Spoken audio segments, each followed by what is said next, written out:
Hello everyone and welcome back. In chapter 2 of this particular book, Selling is How to Create Buying, I'm the author.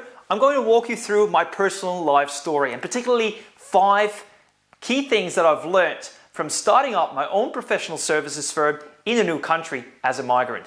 Lesson number 1, our attitude defines our altitude. Now, every time when I've looked at the research into leadership, one of the key things that always stands out is that good people leave great companies for bad bosses. And why?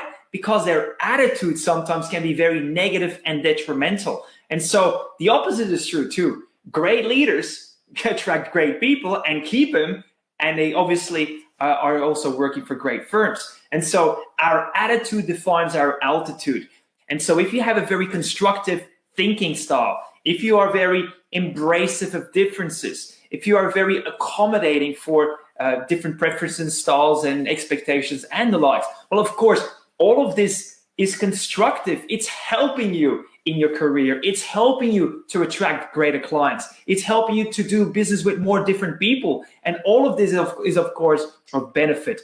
Lesson number 2 then is that for significant organic business growth to happen, it really is only possible if we have cleared our own internal household. Now, one thing you might have noticed that as you are trying to generate more business and bring on more clients without buying a book this time, effectively organically, it means then that, of course, that if you are kind of here and there, not fully present in the here and now, where you're kind of zoning away because you got other things on your mind, your clients that you are looking to do business with are picking up on that.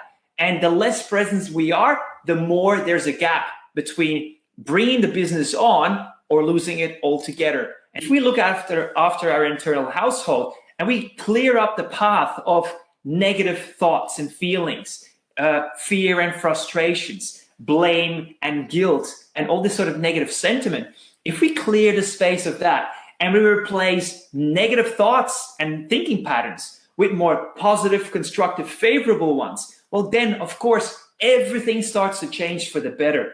And again, this is definitely something that I noticed. The more positive I am, the more business comes my way. The more negative I am, the more business flees away from me. So clear up the internal household. Look at healing the past wounds and find the blessing in them so that you can be grateful for them and let go. Because we tend to be our own worst critics. We are the first ones to sabotage our own ways by undermining ourselves and therefore getting a predictable outcome. The outcomes, if they're not necessarily there where you would like them to be, go back to what might have caused the outcome in the first place, which is in your own hands. I always say accountability is ours. The universe always holds a mirror in front of us.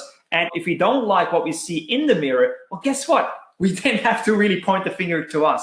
Not in a bad way, not in a way to beat ourselves down, but more in a way to say, what am I learning from this experience? How is it that this happened to me here right now? What can I learn from this that helps me actually come out next time in a better way? And so learn the lessons. Lesson number 3 then is time is limited, so use it wisely. We sometimes say it's not good to work really hard. It's important that we learn how to work smart. And I am so much subscribed to that thought because working hard is very easy. A lot of people, when you ask them, how are you going? They'll say, I'm so busy. Yeah, I'm super busy. Well, guess what? Super busyness doesn't mean that you're productive. It just means that you're chasing your tail, that you have a hard time keeping up with it. And even though it might give people the impression that you are productive, it doesn't necessarily mean that. And so I always like to ask, well, tell me what you've achieved so far. And then they'll just go through it. And often it is really trivial stuff. It's not all that important. Now, of course, in professional services firms, where we actually are measuring through billable hours the productivity of each person, well, of course, there it's so much easier to see whether you're going really well or whether you're going not too well. And it's as simple as that. So time is limited. We better make use of it wisely and therefore always find ways to maximize our billable hours. So one way of maximizing it is, of course, increasing your fees and being able to articulate it so that clients are happy to pay you with a smile. The second one, of course, is to find more business. And again, there's proven ways on how to go about both increasing fees as well as in generating more billable hours overall, whether for you and or your team. Lesson 4 then.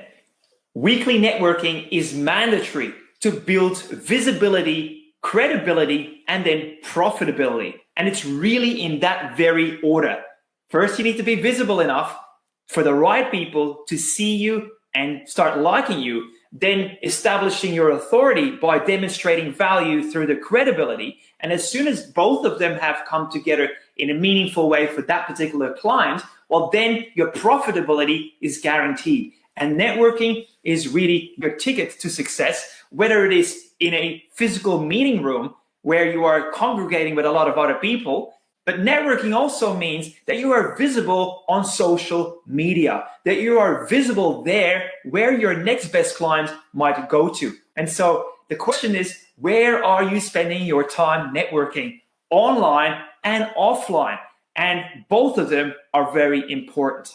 Lesson 5 then is revenue growth goes hand in hand with personal growth. And I cannot underline this enough, because from working with a lot of leaders in your big 4 firms all the way through your big banks and some major fast growth entrepreneurial companies around the world, really, one thing I've noticed is that the great leaders, they go places because they have mastered themselves first before they started mastering how to deal with others. And so personal growth really is the foundation of great business success too.